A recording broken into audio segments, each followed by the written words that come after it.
कई बार जब लोग जीवन में काम करना शुरू करते हैं तब उन्हें बहुत ज़्यादा दर्द होता है, तकलीफ होती है, उन्हें बहुत ज़्यादा मेहनत करना पड़ता है और ये बात उनसे बर्दाश्त नहीं हो पाती है। उनका शरीर जवाब दे देता है और वो उस काम को छोड़कर किसी और तरकीब से सफल होने का प्रयास करते रहते हैं। लेकिन याद रखिए, इस प्रकार से कोई भी व्यक्ति जीवन में सफल नहीं हो पाता है। याद रखिए कि सफलता का मार्ग मेहनत, दर्द और तकलीफ से होकर गुजरेगा और यह आपको सहना ही पड़ेगा। तो इसके लिए आप हमेशा तैयार रहिए।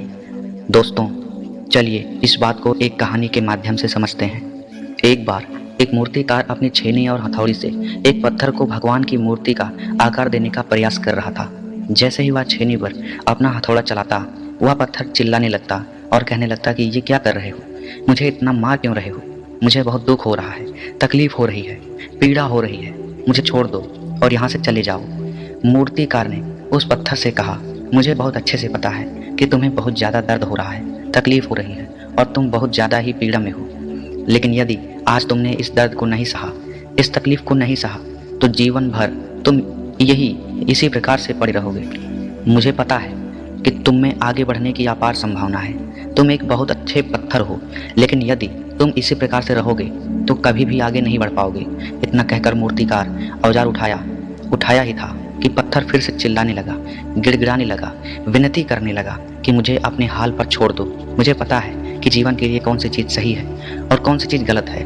मुझे बहुत ज़्यादा दर्द हो रहा है। अब मैं इस तकलीफ़ को बहुत ज़्यादा नहीं सह सकता। मैं जिस हाल में हूँ, जो हाल में हूँ, उसी हाल में मुझे छोड़कर तुम यहाँ से चले जाओ। उस मूर्तिकार ने फिर से उस पत्थर को समझाने की कोशिश की। ज़्यादा अधीर मत बनो और अपने सब्र को बनाए रखो। थोड़ी देर और इस दर्द को सहो। यदि इस दर्द को सह लिया तो भगवान की मूर्ति के रूप में तुम्हारी स्थापना करवाऊंगा और फिर दूर दूर से लोग तुम्हारी पूजा करने आएंगे।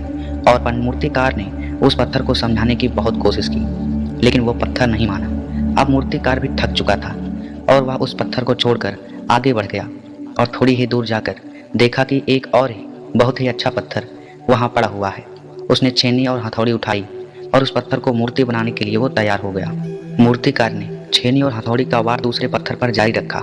दूसरे पत्थर को भी दर्द हुआ, तकलीफ उसे भी हुई, लेकिन उस पत्थर ने बर्दाश्त कर लिया और देखते ही देखते थोड़े समय बाद उस पत्थर ने भगवान की मूर्ति का रूप धारण कर लिया।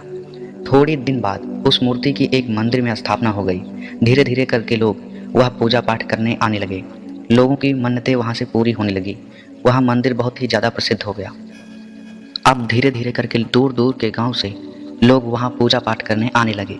फिर एक दिन और उस पत्थर को उसी मंदिर में लाया गया और उसे एक कोने में रख दिया गया। अब लोग आते और उस पर नारियल फोड़ते। ये कोई और पत्थर नहीं बल्कि वही पत्थर था जिसने दर्द को नहीं सहा था।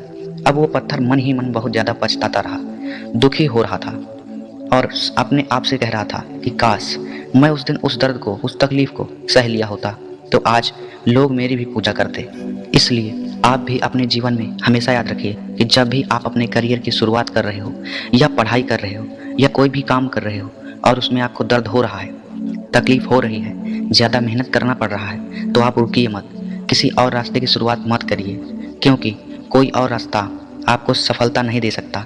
आपको उस दर्द को, उस तकलीफ को सहना ही होगा और उस तकलीफ को सहकर आप ज़्यादा मजबूत बनेंगे और तभी आप अपने जीवन में आगे बढ़ पाएंगे।